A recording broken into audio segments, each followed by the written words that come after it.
Guys, welcome to the I Love CVille Show. My name is Jerry Miller. It's good to be with you on a Wednesday, Inauguration Wednesday. The pomp and circumstance and the events that are tied to inauguration and that sense of change and that sense of we're turning a corner and maybe we can unify under number 46. That is certainly the feelings I got right now. Proud to be an American with what I'm seeing here on the big screen in the office, regardless of your ideology, and we don't talk national politics on this program, regardless of your ideology, we can all hope as an American community that we can move forward and that maybe we agree on this. Let's agree on this. Let's agree that we hope 2021 is better than 2020. Regardless of your political ideology. So we're watching the inauguration just like you. Today's program is phenomenal. We'll hear from Jim Ryan, UVA president on the program. We'll hear from Tanesha Hudson, her second rodeo on the I Love CVille show. Her first rodeo was absolute fire. Wednesdays meet Crystal Napier, the owner of Renee's Boutique. She's going to spotlight yet another fantastic business owner in this Central Virginia community. The show is darn good today. Michael Payne. How about Michael Payne's quote in council yesterday on the dais? Dude straight up said, I can't afford to get the spare tire, the donut, off my car. This is no glamour job. Straight up said that. We'll talk Michael Payne. We'll give you an analysis of what happened yesterday at council meeting. And folks, yesterday we had Lloyd Snook in studio, and we had a great interview. If you didn't have a chance to catch Lloyd Snook, whether you agree or disagree with what was said, we can all agree that the interview was compelling, it was detailed, and he was offering perspective and insight on things like the parking garage, his relationship with Mayor Walker, the West Main streetscape, fighting in council, the dysfunction at City Hall, the fallout with the search firm, what happened with Brackney on that call with the search firm. He was offering knowledge bombs and like ballsy information yesterday. So I encourage everybody, if you follow the stuff like we do, like Tanesha and I do, like the community does, check out the interview on ilovecville.com because it was ballsy.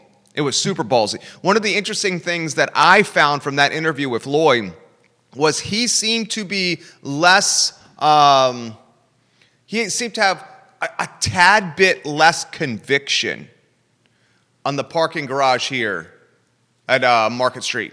A tad bit less conviction than I once thought he had. And perhaps because the marketplace and the dynamics of the marketplace are changing in that we do not know how COVID is going to impact the use of office space moving forward. Perhaps there is a deprioritization on that office space downtown.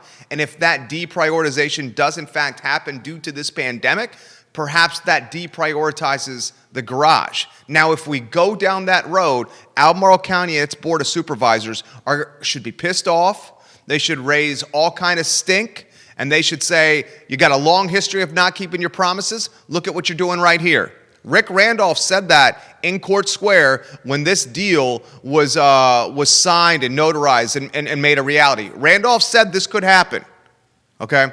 So a lot we're going to cover on the program. We'll give some love, Judah Wickower, to Intrastate Pest and Service Companies, truly a home's best friend. More than 50 years, these red trucks and Intrastate Pest and Service Companies have been supporting and making this community just fantastic. It's a locally owned four-generation business, Intrastate Pest and Service Companies. The lead of the program, before we get to Jim Ryan, before we get to the interview with Tanesha Hudson and the interview with Crystal Napier, is some feedback and fallout and some analysis from yesterday's meeting, City Council. I've been saying on this program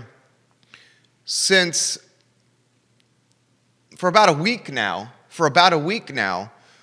for Charlottesville to start turning the corner, the dysfunction in City Hall, we need to change the narrative.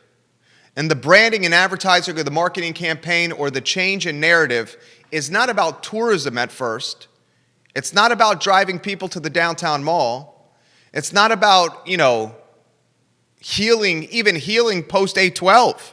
The first priority in changing the narrative in the brand of Charlottesville and helping the healing start is solving the dysfunction on the dais. And yesterday, on a Tuesday, you pretty much got that from Councilor Michael Payne. You pretty much heard that from Counselor Snook on the program yesterday. They all are in agreement that the city cannot move forward until the dysfunction of the dais is corrected. Once that happens, then you will start seeing this boycott Charlottesville movement start to erode a little bit and lose momentum. Because frankly speaking, anyone who lives in Central Virginia, whether they have a job, whether they own a piece of property, whether they have a family in the area that they care about, or whether they care about any kind of financial future whatsoever, if you live in Central Virginia, your financial future goes as the city of Charlottesville goes. That includes the Shiflets, the Morrises, that includes the Deans, that includes the Millers, that includes the Carinis, that includes the Longs, the Navarises, that includes the Smiths, the Hudsons, the Napiers, the Elbersons, the Wickhowers, that includes the Mavroganises, the Lundgrens, the Zellers, that includes the Earpies. You see what I'm saying? That includes everybody. I don't care if you're black, white, Puerto Rican, or Haitian. I don't care if you're black, white, Puerto Rican, or Haitian. If you live in Central Virginia and you're going to make this area home for a long period of time, I don't care if you're black, white, Puerto Rican, or Haitian. What happens in Charlottesville is going to impact your life, even if you're in the counties. So follow what happens. That's why, and Tanesha, I sincerely mean this. Tanesha Hudson's going to be our guest on the show. She and I don't always see eye to eye or agree on stuff. We agree on a lot of stuff. We're both extremely passionate about following this stuff in the town because we know the stuff that we're following and we're bringing attention to you. We're working our tails off, bringing attention to you of what's happening in City Hall because we know how important it is. She spent a boatload of money on those FOIA requests. Okay? You see what we're trying to do here. I mean, freaking Judah Wickhauer makes some bank here. You see the equipment. You see what we're trying to do here to bring what's happening in City Hall to you. So we have that common ground of being extremely passionate of what's happening in this community. And I respect her hustle. And the fact, dude, she don't miss the meetings, man. Start to finish. Taking notes, spending her own jack, her own green, her own money on FOIA requests, and then giving them to the I don't know how it worked, how the progress got, but I mean, she's doing work. She's going to join us in about 4 minutes on this program. Put the pull quote from Michael Payne on screen. Listen to what Michael Payne said yesterday, folks. Listen to what Michael Payne, you got it on screen, Judah? For those on Facebook, look at the screen. Michael Payne said, for those that are listening on iTunes, Apple Podcasts, or Bluetoothing in their car, Michael Payne said this on the dais yesterday. This is not a glamour job, he says. This is not a glamour job. He says, I'm still driving around with a spare tire, the donut on my car, because I can't afford to change it. Literally, he said that. I'm still driving around with a spare tire on my car because I can't afford a replacement. He says this, if we are constantly just at each other's throats and insulting each other and expressing that we hate each other and we don't trust each other throughout the community, I worry that we're going to end up in a situation where we become the laughingstock of the entire state. Good night, guys. How vulnerable and real is that? Michael Payne, you took a chance, and props. I'll give you props. Dude, I'll give you some props, dude. If there wasn't COVID, I'd give you some dap. I'd give you a fist bump, maybe a little chest bump.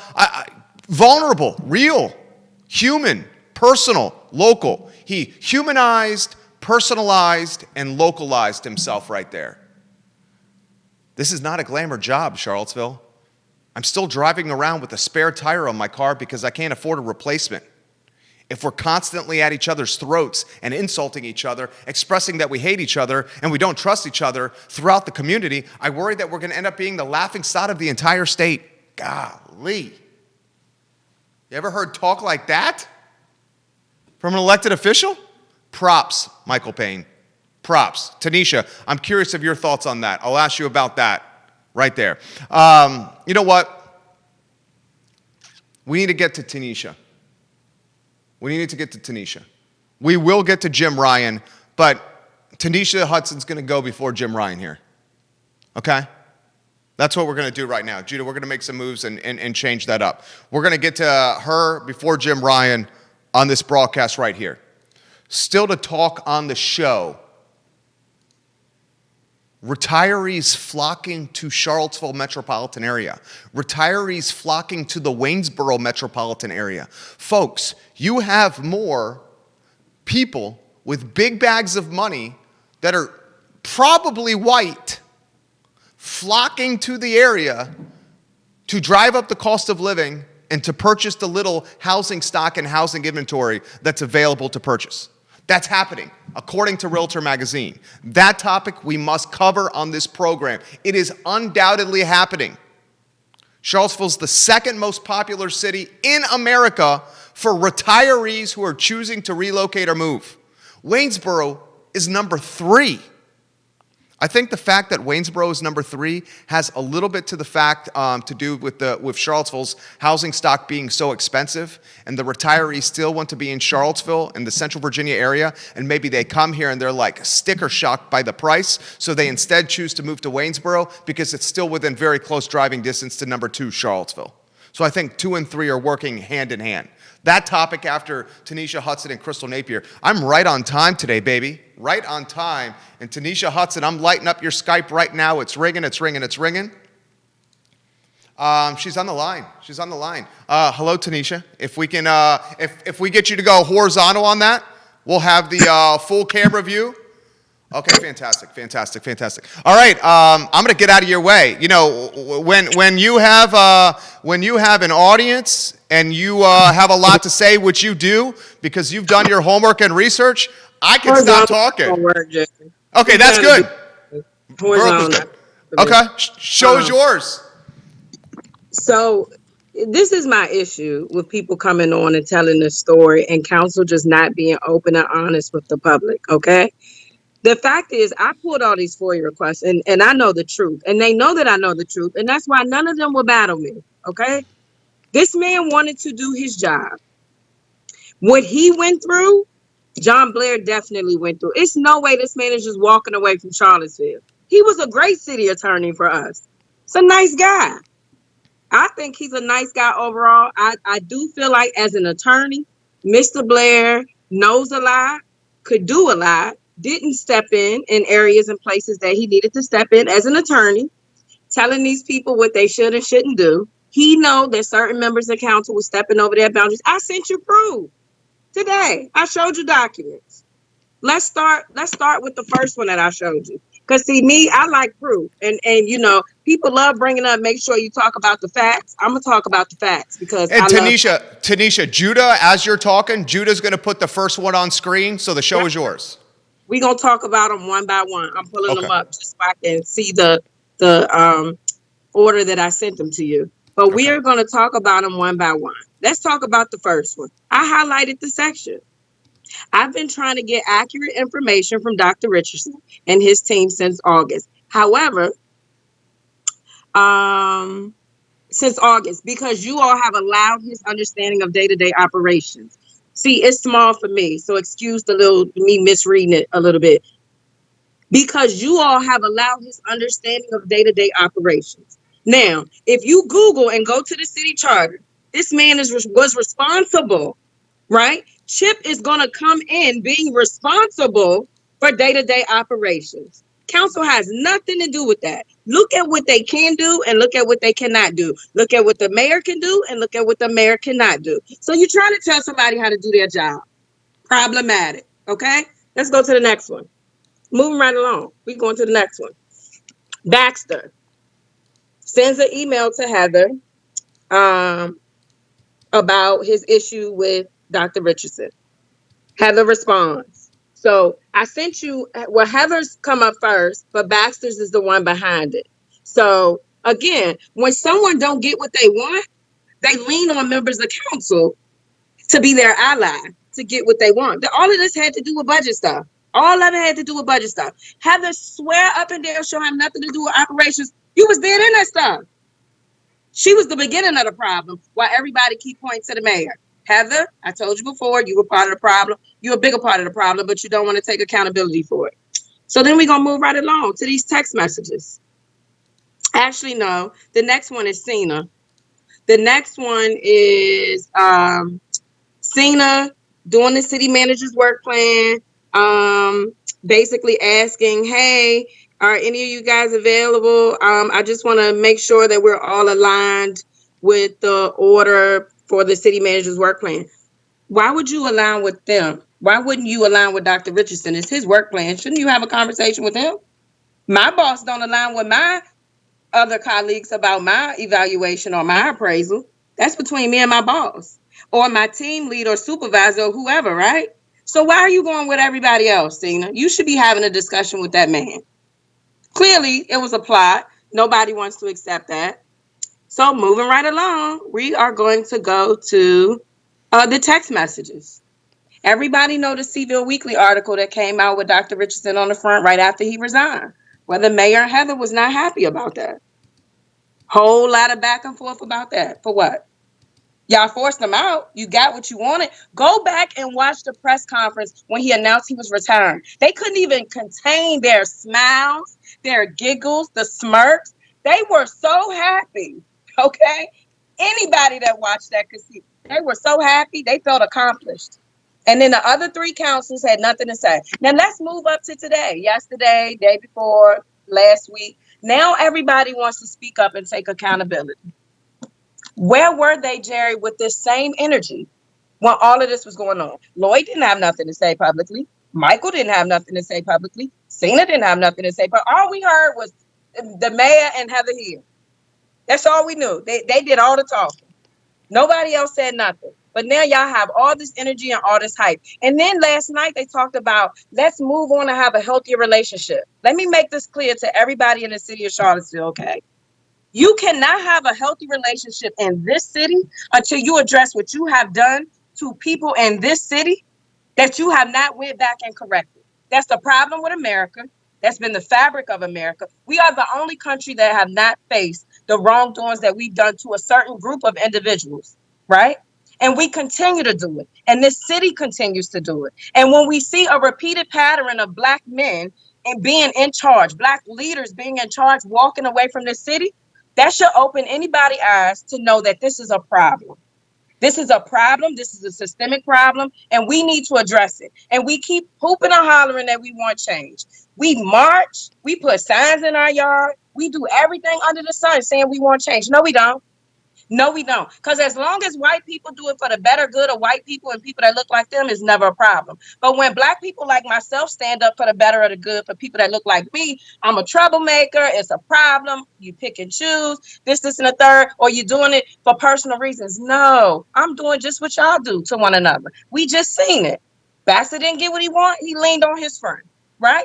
He went right to heaven to try to get what he wanted.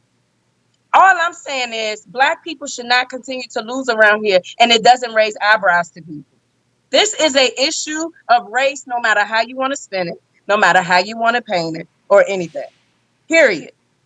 It has nothing to do with experience. So nobody talks about the good stuff Dr. Richardson did. You never hear what he did, what he achieved, or anything. You never hear that he had our first Black fire chief ever. You never hear the policy changes he made on the inside.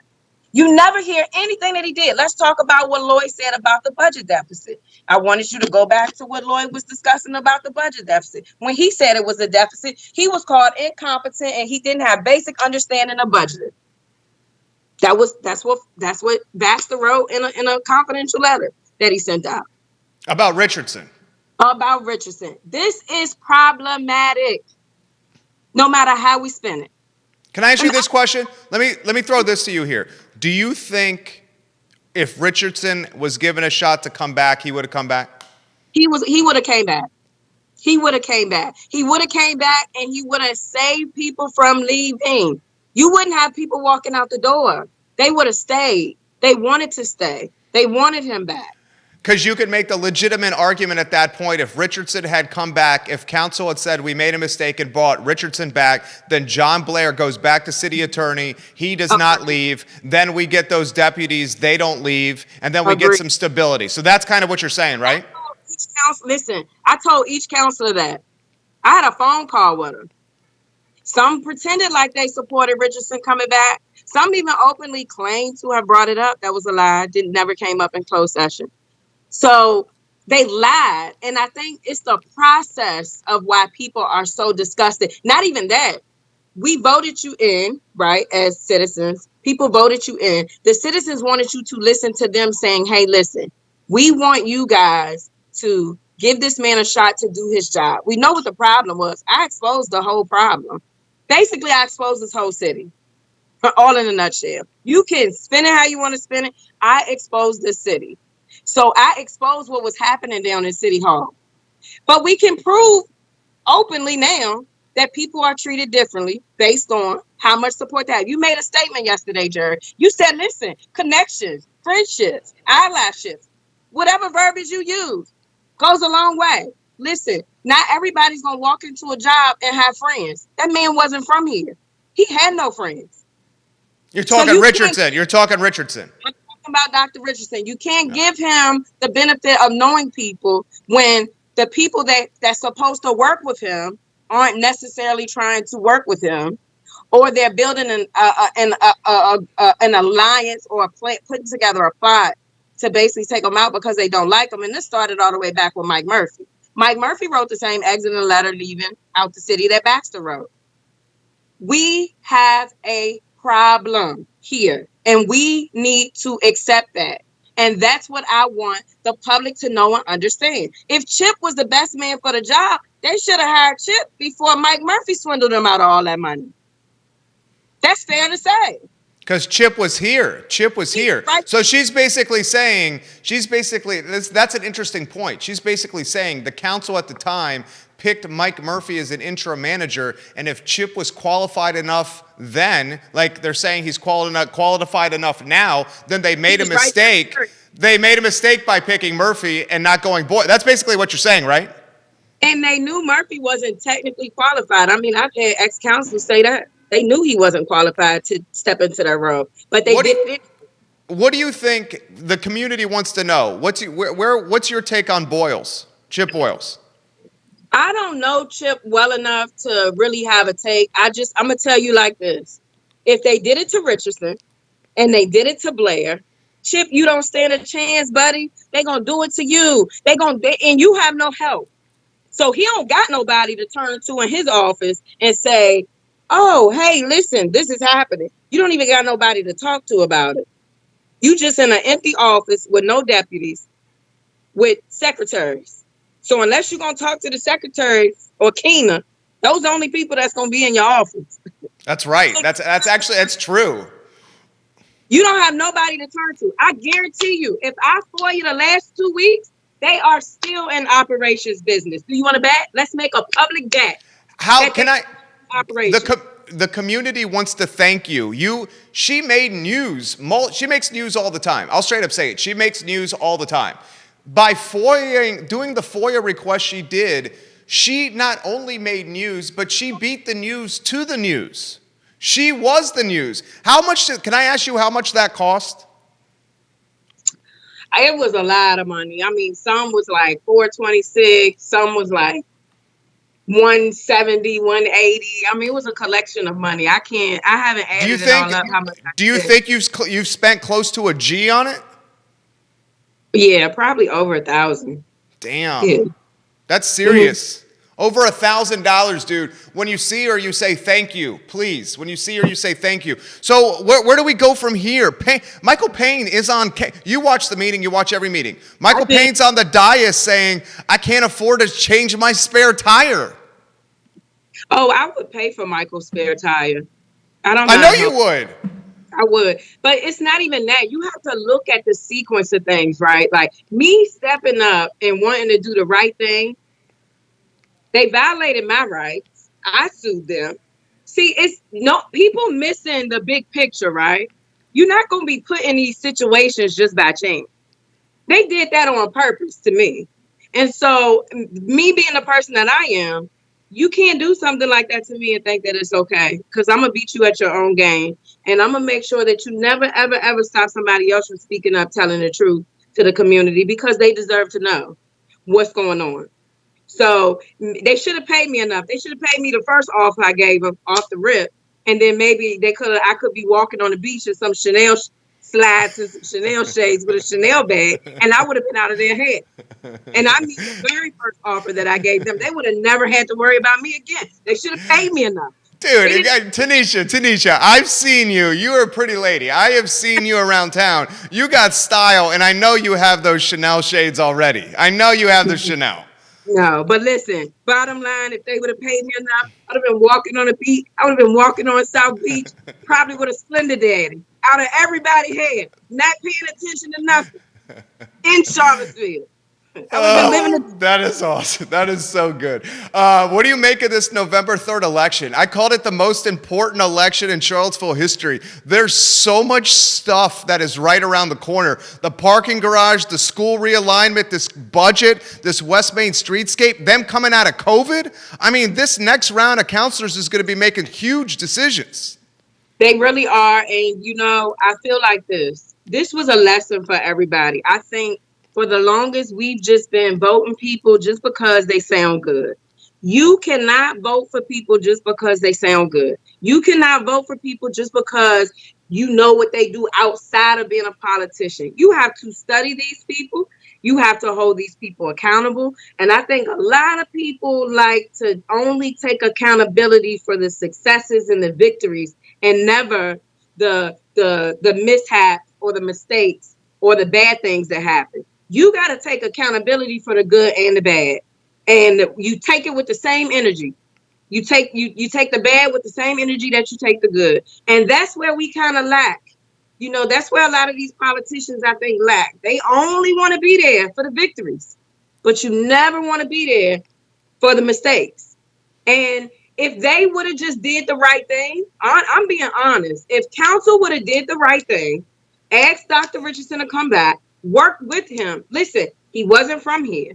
And if he did something and the community didn't like it, he turned it right on around. He didn't know. He was doing his job based on what he know being a city manager, based on being a city manager. We got to understand too, that we have never had a real city manager. We never had a qualified one. We had puppets. We had people that were placed in these positions, no experience. We never had a real one. So we never knew how things were ran from a capacity with a real city manager with the experience of really being a city manager. And you're saying Richardson does not count here because he did not have enough time on the job. I don't feel like he counted because, one, he didn't have enough time on the job. Two, people never gave him a fair chance from the beginning. Things would be going on in this community, and people wouldn't even make sure the man was there. That's the type of stuff he's supposed to be at to get his red team together. How you gonna meet people if you don't know what's going on? How you gonna meet people when people not inviting you to this event or that event or the next event or the next event? How you gonna meet people? You can't. You're not gonna know. It was plenty of things that was happening they were never invited to. And I know for a fact because I was in the room. So I'm like, oh, okay. Yeah, so-and-so was here. And see, the mayor don't go to stuff like that. People don't know that, but she's not stepping out. This man was feeding the community. The mayor didn't do it. The vice mayor didn't do it. None of the councilors did it. So he did certain things to try to get to know this community. But if you didn't invite him anywhere to open, you know, send out an open invitation for him to come, then you can't say, oh, he didn't know the community well enough. Did you invite him? That's fair. That's very well said. That's very fair. And also to her point, the mayor and the vice mayor are not doing the red tape cuttings and the meet and greets. So that means if the city manager doesn't know and the mayor and the vice mayor aren't doing it, that kind of means that government is not interfacing at the local level at positive events. And that's what one of the roles of government is. So that's a good point from her. Let me ask you a couple of questions here, 2 questions. A, do you think Chip Boyles is going to get a second year after that 1 year expires? And then B, how do you think the 2 spots are going to shake out on November 3rd? You think right now we know Walker and Juan Diego Wade. Outside of that, we know nobody else. I'm sure more will come. I thought somebody else was running too, but they haven't announced it, so I better not announce it publicly. You want to let us know who that is? No, I'm not going to do him like that. Are you sure? I'm sure. Okay. So the first question, November election, number 1. I don't know how that's going to shake. I think, you know, I mean, I'm gonna be honest. I mean, Juan is already on school board, so he has a really good relationship with the community. Being on He's a school board, slam dunk, right? He's a slam dunk. I think Juan is a slam dunk. But I'm also gonna say, I don't know. I think this other person that I know that's running too, he got a good following. He done did some major stuff in Charlottesville, so he got a good following too. Oh, you got to tell us who. Come on, Tanesha. Who is I it? can't do that. I can't do that. Okay. Okay. But I'll tell you in private. Okay. But I just don't know. I feel like all 5 of these counselors definitely did something to this city that a lot of people are just starting to pay attention to. You know what I mean? And it's like we live in an age where accountability is a must, and you have to own up to what you do. And I mean, run again by all means, but in the same sense, it's like you can't step into a role like being a counselor or being into politics if you're not willing to do certain things and compromise. Like, compromise is the name of the game with politics. That's why I won't do it. If people want me to run for office so bad, I would not. I've been in politics since 14. I would not do it. I'm not playing y'all game. I'm not even gonna fraud myself. So I'm not gonna do it. That's being in the political game is a game of give and take, a game of compromise, and a game of you're going to have to learn to agree to disagree. And if you don't have that ability to agree to disagree with people, that's not the lane you should be in. I'm going to say that, and I'm going to leave that alone. The next question, will Chip get a second year? I don't know, because they're supposed to open a job up. So, I mean, they still have to do a full process of people applying for the job and an interview process. And then, as they so-called claim, they want to do a public interview process. So who knows? Who knows who's going to apply? Maybe Dr. Richardson will reapply. And then You were on point today. You were on point. You're 21 minutes in and this flew by. What are we missing? What are we missing? I mean, I just want you know you want to give me a little hard time for changing your comment on the show the other day. You should do it. Come on. You should do it. Say that to the end. One more thing before we get to that. Okay, I want you to give me a hard time. So the council. Let's talk about council coming on your show and trying to take this accountability. I feel like, listen, I play sports. I know what execution look like. I know when it's time to up the defense. She was a badass for the Charlottesville Black Knights and Harry Terrell. This girl was a point guard, right? Point guard. And you did not want to mess with this girl in the Jefferson district. So I know what it's like to kind of put the press on, right? The council's putting the press on.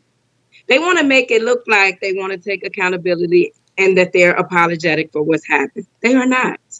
And I told you earlier, we're going to make a bet. I'm going to pull it for you because I'm going to prove that they are still in operation. Things are not going to change. I think I've made it clear. Listen, Richardson wasn't the problem.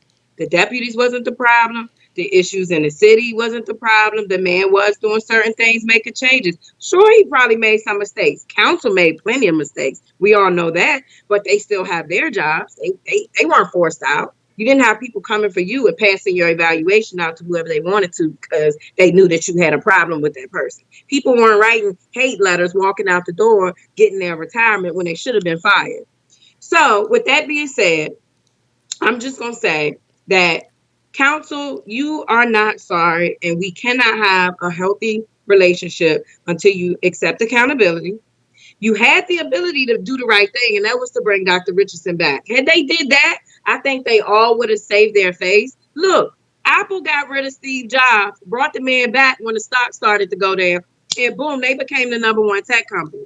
So sometimes it's not the mistake, it's what you do after the mistake. But because the city is so deeply embedded into the systemic BS that they're engaged in, that's why they do what they do, and they just pay people and they make you sign an NDA that you won't say nothing. If Dr. Richardson could talk, I'm pretty sure he would have a whole lot to say. But they have that non-disclosure agreement. On to my comment. All I wanted Chip to know was he had no help. And that when they start doing what they did to him, to Blair, that what they did to Blair and to Richardson to him, then what's going to happen? Because, see, repeated habits don't necessarily change, right? These people can pretend like they're going to change, but I'm going to pull this FOIA request and prove that they're not. I know you will. I know you will. I'm putting it in today. I know she will. I know she will.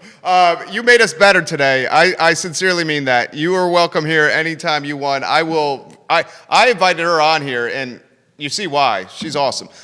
Thank you. Thank you. No, and seriously. What's that? Do you want to apologize for manipulating my comment? I will say this. I will say this. When Chip Boyles was on the show, Tanesha left a handful of comments, and the one that I read was not exactly verbatim what she wrote in the comments section. Well, it was nothing like what I said. And I did that though, Tanesha. Because I have to offer somewhat of a safe haven for guests to come on the show, which I'm sure you could appreciate. The comment said, but you have no deputies, you have no city attorney. What if Lisa Robertson get burnt out and she leave? You have nobody. You have a slew of director positions to fill. You have all of this void to fill, right? This is the void. You have all of this void to fill with no help. Sure, that's but right. Then you're going to have council managing you, micromanaging you. Yeah. Man, hovering over that man's throat, telling him what to do. They already listen. Let's bet. Put your pinky. What are we betting? What's the bet? Right now. So what's the bet? I love to bet. That they are engaging in operations and they should not be. Oh no, I already know they're doing that. You said it the last time they were on the show. Worst criminals ever. I'm telling you. I mean, and I said after that, I pretty much incriminated myself when you were on the show last time. And I said, I know back in the day when I was doing all the stuff I wasn't supposed to, you're not supposed to say it on the damn phone or send text messages. Man. I mean, we know that in 6th grade. And if I can expose all of this and prove, like, look, y'all forced this man out. Listen, he resigned and still got paid. Red flag. Red flag. So you know why? That's called hush money. You know they did something wrong because they still paid him. Number one. Hush money. Number two, he left. Y'all signed a non-disclosure agreement, and all y'all counselors keep talking about this man. Red flag. Red flag. Tanesha Hudson. Thank you. You're welcome. You have a good day. Did it. Okay. Hey, let's keep making bets. Let's bet. Seriously. Okay. But you have a good one. Behind it. I'll put. I will put money behind it. I like to win money. I like to win money too. All right. I will think of a bet. You have a good one, Tanesha. You too, Jerry. No, I want my apology. I thought I cleared that up by saying I did admit. All right, I'll do this. I sincerely apologize, Tanesha. Okay. I'm sorry. I'm sorry. I appreciate that apology. Okay. I'm not nasty to people. Let's let the world know that I'm not rude and nasty to people. I speak the truth. I don't think you're rude or nasty at all. You might not like my approach, but I do speak the truth. And I'm not coming hard down on Chip. I'm preparing Chip. Look, if you can't take the smoke from me, you sure ain't going to take it from them 5. Right. So that's get ready. True. That's true. Get ready. You have a good one. You too. Thank you. All right, Tanesha Hudson. Crystal Napier, we are going to you here in a matter of moments. I like her approach. Her approach is effective. It's heard. I like your approach. I really do. We have similarities, many of them. She and I, and it starts with the basis or the foundation of those similarities is we love Charlottesville. That's the basis of our foundation of what we're doing here. We love Charlottesville. Crystal Napier, I'm reaching out to you now. This is a great show for a Wednesday. Crystal Napier is going to continue it here on the I Love CVille Show. Wednesdays are with Crystal Napier of Renee's Boutique. Hello, Crystal. So much going on today. We got big-time events inauguration-wise. Future's bright here for America. Joe Biden, I was watching earlier today, delivered the speech here. We got some potential change here in Charlottesville. Tanesha was on fire here. Show's yours. Where do you want to start? Well, first, I'm excited. I'm working upstairs today, so I could watch the inauguration, and that was just incredible.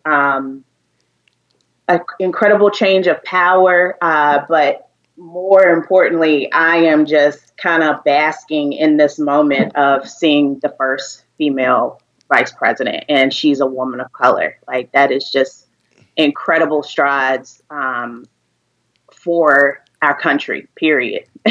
So, and I know I've been getting a lot of texts from my friends.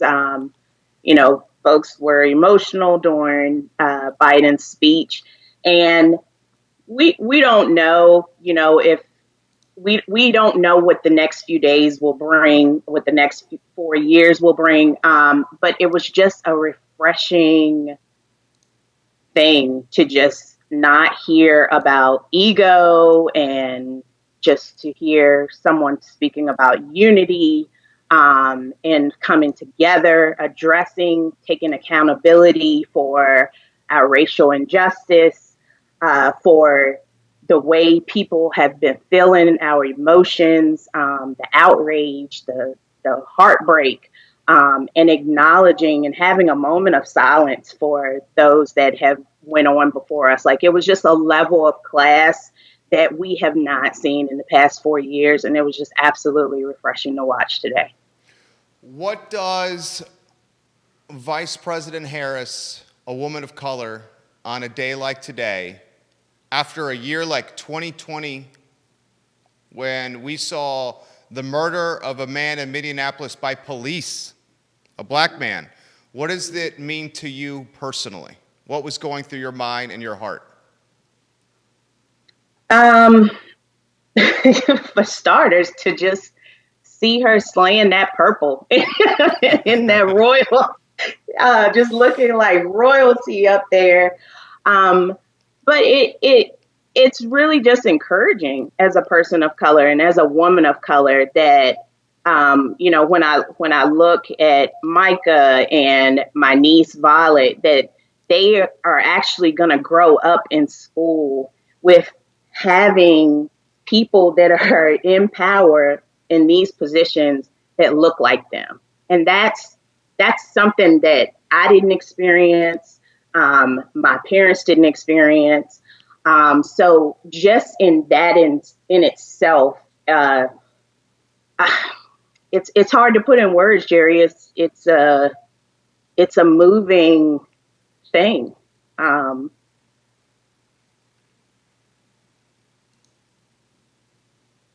Sorry, it's really encouraging, and I know we have a long ways to go.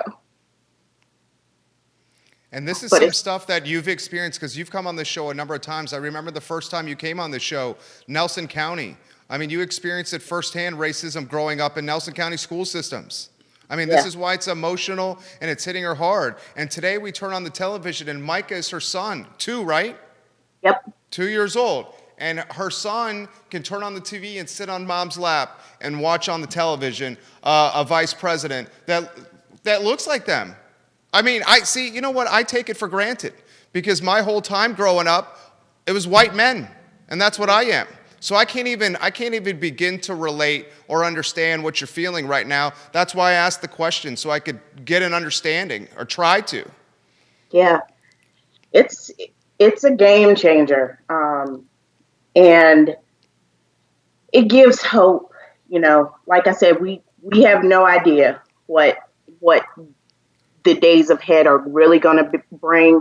But in this moment, I think we just all are just breathing, number one, exhaling and appreciating this moment for what it is. And, to just kind of shift gears, the lightheartedness, of course, Renee's boutique, Clothing for the Confident Woman, it was incredible to see these phenomenal women up there today, just fashionably looking gorgeous, in regal classic pieces, in original styles, not stealing styles from other past administrations. She's the owner of Renee's Boutique, guys. She does style and clothes and making you feel confident in your skin for a living. Renee's Boutique LLC.com, Renee's Boutique LLC.com. They look good, what they were saying, and now it's about 4 years of action. And like you said, only time is going to tell what we're going to see in 4 years. How about locally? Your thoughts on local and everything here in Charlottesville, anywhere you want to go, and then we'll get to the spotlight. Oh, you mean like in as far as what Tanesha was speaking about? In Charlottesville, new city manager. I mean, the whole building is empty. Yeah. I honestly, I really haven't been keeping up with the ins and outs of that. Tanesha is way more knowledgeable of what's going on there than I do. But I'm excited to kind of talk about the person that I'm spotlighting, because I feel that Dr. Selena Cozart, the work that she's doing, is something that the city should definitely consider. Okay. Using her as a instrument of healing and to bring them together and unify, to change some things that are going on. So from that aspect, I can definitely talk about Dr. Cozart. That was a great segue, Crystal. That's what that's called in the business. That was a segue. She handled my question really well right there. That was a segue. All right. I love that segue. Okay. That's perfect. That's perfect. But yeah, moving forward, we look at not just locally, but nationally as us as a country, and just this racial inequality, injustice, this unrest that we have just endured for ages. And I'm so excited to just be connected to Dr. Selena Cozart, because she's dedicating her entire work to trying to bring some type of resolve, and placing programs and implementing programs into small businesses, into the University of Virginia. Even on the individual level, she's coaching folks and training folks on what it means to have racial equity. And she is a doctor of philosophy, and she has several degrees. She's a Wahoo as well, and she's worked on national projects. One of her big national projects was with W.K. Kellogg Foundation, and that was a project that was building the capacity of communities to confront and transform symbols of historical legacies of harm in public spaces. That also carried over to the U-Care program. I'm not sure if you're familiar with that, but that's through the University of Virginia, and it's University and Community Action for Racial Equity program. And basically this program that she was leading and involved in assisted UVA in recognizing and taking accountability for their own actions in having underpaid or unpaid enslaved laborers throughout the history of the university.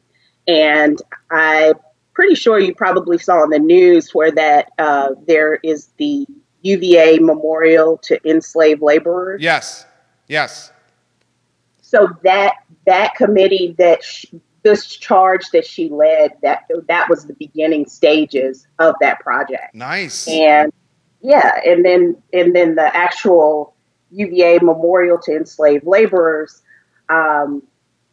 kudos to Dr. Shelley Murphy, who is another woman that I admire.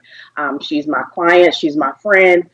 She actually was taking the charge on that program and was able to create a memorial. And of course, it's ongoing because there's several generations of folks that are still being identified and connected, and that's her expertise in the genealogy.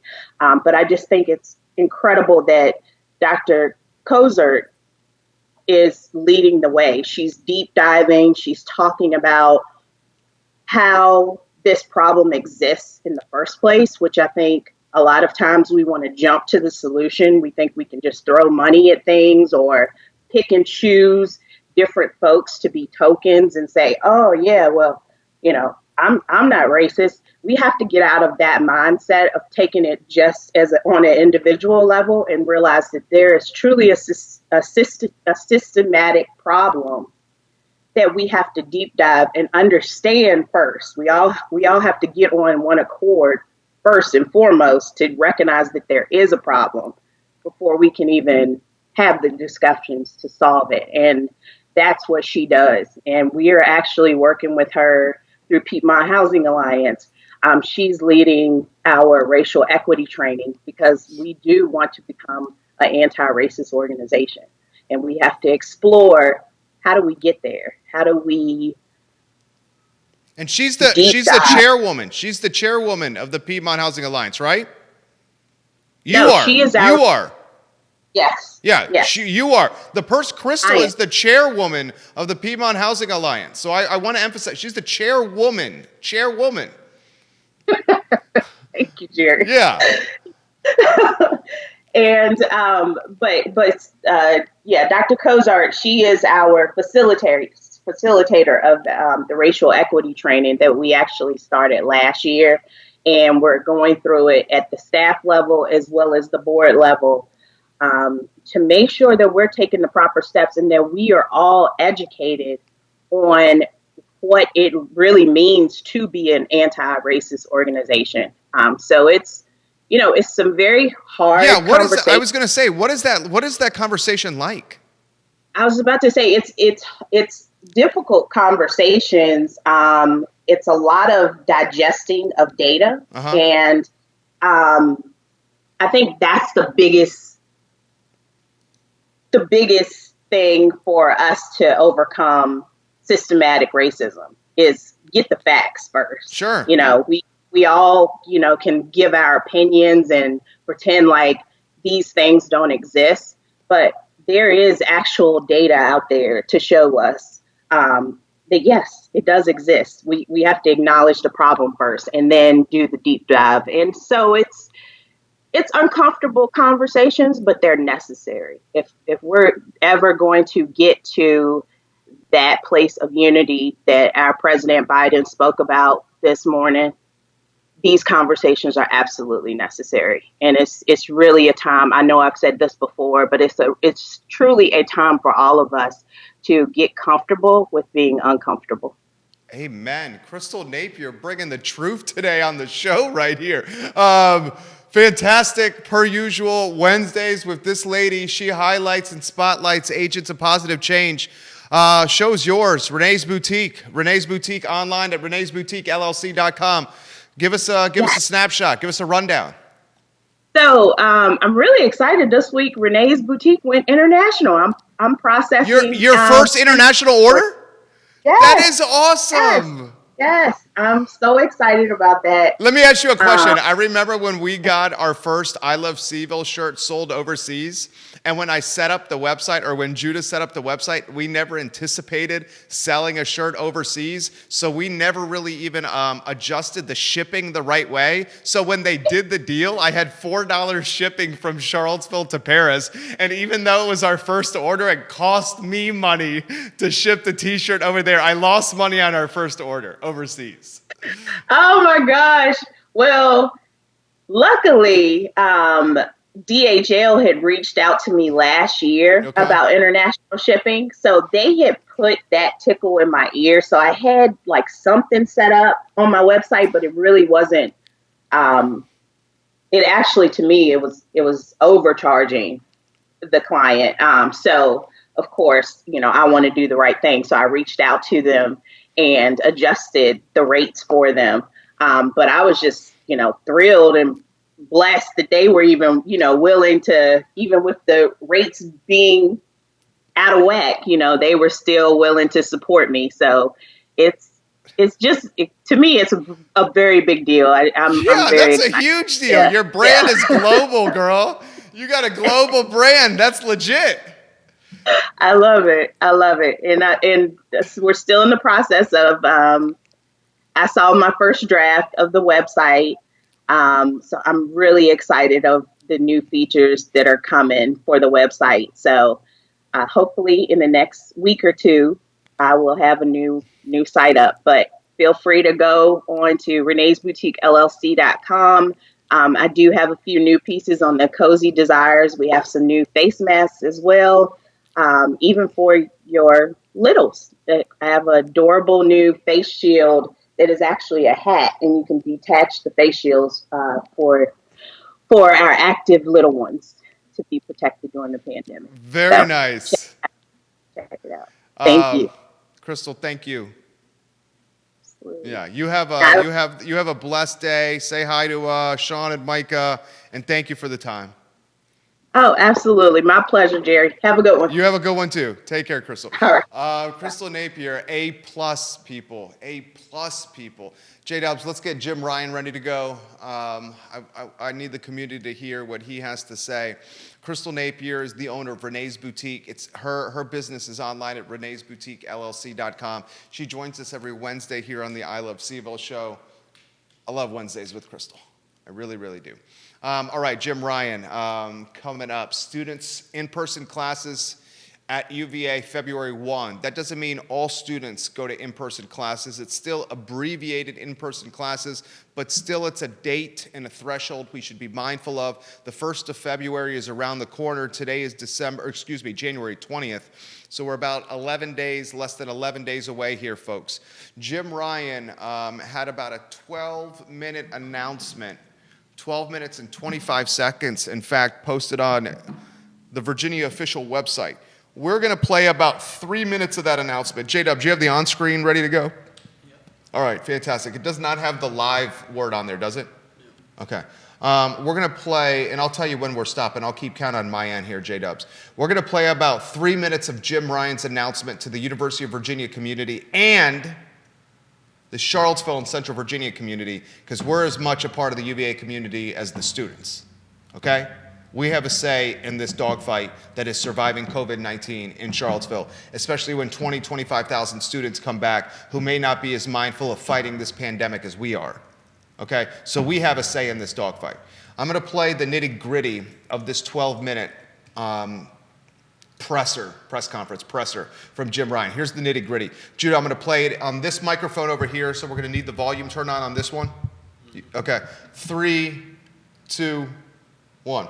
Now, we did not make this decision lightly. As you may know, the number of COVID cases is at an all-time high, both nationally and locally. But after many conversations with medical and public health experts, we've decided to bring back students for several reasons. First, we learned a great deal this fall and are in a much stronger position to respond to the virus. We can now perform thousands of tests per day, and we will be requiring every student to get tested once a week. We are also making regular testing available to faculty and staff. We also have more experienced support teams and more isolation and quarantine space, and as a community, we have more experience following and enforcing health and safety protocols. As was true in the fall, we also know that thousands of students will be in the area this spring, whether classes are in person or online. Many of them already are. By welcoming those students to grounds, we will have a better sense of what's happening and will be able to do more to keep our students and members of the community safe. Leaders in the health system are also confident about our hospital capacity. UVA Health has about 740 hospital beds, and while the health system is busy right now, that activity is driven primarily by non-COVID patients, many of whom are undergoing elective procedures. We have opened a second COVID unit in our new bed tower and can flex to create more beds if the number of cases goes up. We will keep monitoring the situation closely and adjust if we have to. We also learned a lot last semester about how the virus spreads and the relative risks of different environments. We didn't see any evidence of transmission within classrooms or from UVA students to faculty, staff, and members of the community this past fall. And we have every reason to believe that will continue to be the case as long as we keep following health and safety guidelines. That last part is going to be more important than ever. With more COVID cases in and around Charlottesville, and with news of more contagious variants being detected across the country, we are going to have to be even more vigilant than we were last semester. That's why we're taking additional steps to prevent the spread of the virus, from encouraging students to quarantine before returning to grounds, to requiring all students to submit a negative COVID test before returning, to testing all students within 7 days of arrival back in Charlottesville. We're also limiting the size of gatherings to no more than 6 people starting January 19th and continuing through at least the first 2 weeks of the semester. Now, I realize that this limit asks more of all of us, especially our students, but we want to make sure we can do everything we can to get off to a strong start and avoid a surge in cases at the outset of the semester. We've heard from many of you, especially faculty, staff, and members of the community, about when you'll be able to get the vaccine. The Virginia Department of Health is in charge of distributing the vaccine, and UVA Health is partnering with our local health district to accelerate distribution. We're giving out as many doses as we get to the people VDH and the local health district tell us are eligible, but it's going to take time to vaccinate everyone. For a number of reasons, as Dean Groves will explain in a moment, it remains incredibly important for everyone to keep. All right, that's the nitty-gritty of the press conference there with Jim Ryan from his office right there. I love how he rolls up the sleeves, kind of does the tie at half mask. It's not buttoned all the way, and he's sitting on the edge of the desk. That's optics. We learned that in branding, PR, advertising, coming up through the rookie ranks. That's called Optics 101. You do that to make yourself look approachable, genuine, likable. You see that often with presidents. Presidents take the jacket off. Politicians, senators, congressmen, they take the jacket off. They loosen the tie a little bit and they roll their sleeves up to make them come across as approachable. Ryan's utilizing similar tactics there. Comments. If you have comments on the show, put them in the feed. I will relay them on air. Comments, put them in the feed. I will relay them on air. Aaron Hill is watching the program. Aaron Hill is active in the small and medium-sized business community in downtown Charlottesville and across the city of Charlottesville, frankly, and Albemarle County, through the management of real estate, commercial real estate. Aaron Hill says this: people in Charlottesville do not realize that Dr. Richardson had experience with rebuilding a community after devastation. Texas experienced natural disasters, and Dr. Richardson had the experience to address a budget after such disaster. That experience was crucial for Charlottesville to recover from the economic impact of COVID. Aaron Hill, well done. Great comment from Aaron Hill. Olivia Branch leaves this comment: I invited Dr. Richardson and Ms. Shelton to numerous community events, especially those highlighting our nonprofits. They were always willing to attend if available and were engaged with questions when in attendance. Olivia Branch leaves that comment about Dr. Richardson and Ms. Shelton. Let's see here. Katrina Turner is watching the show. Katrina Turner says Nakaya said straight up she never supported Dr. Richardson. Abby Guskin, yes. Dr. Richardson was not here to kiss tail. Dr. Richardson was here to do his job. You know what he's saying? Chip all of a sudden appeared like magic. No, it's a race game. CVille needs to get real, Jerry Miller. We need conversation. Tanesha Hudson is telling you, so stop shutting her down when you have other people on for other brands or ratings. Be fair all the way around, please. Yes, ma'am. Abby, thank you for leaving your perspective on the show. Jojo Robertson, Dr. Richardson worked in the community. He met with elderly, weekly visits with activists, fed people at West Haven, but we never heard about that. Thank you for offering your perspective on the show. We'll get to some more comments in a couple of minutes here on the program. A couple of items out of the notebook that I need to get to. We didn't get to this yesterday, and we need to get to it. We have a trend that is clearly happening here, and that trend is tied to retirees moving to Charlottesville. Again, retirees moving to Charlottesville. Judah, get it on screen. Charlottesville, number 2 in America for retirees to move to. Waynesboro, number 3. I would imagine because number 2, the Charlottesville metropolitan area, is adjacent to the Waynesboro metropolitan area, and Waynesboro is 3. I would imagine number 2 and number 3 are working in conjunction together. Specifically, some retirees may want to move to Charlottesville, get sticker shock because the cost of living is so high, and instead end up in the Waynesboro market. Regardless, here's the nitty-gritty. People from outside the Charlottesville metropolitan area and the Waynesboro metropolitan area, baby boomers who are retiring, empty nesters, are coming to the community with huge bags of money and a willingness to spend the last 30 years or more of their lives in the area. This is furthering the inventory pinch, the real estate pinch that we have going on. We don't have enough inventory. On top of creating a supply and demand problem, it's creating an area, or it's driving tailwinds or momentum behind, you need money to live here. Behind, this is a white rich playground. Okay? I'm bringing this to your attention because it's a story in Realtor Magazine, a national publication, Realtor Magazine.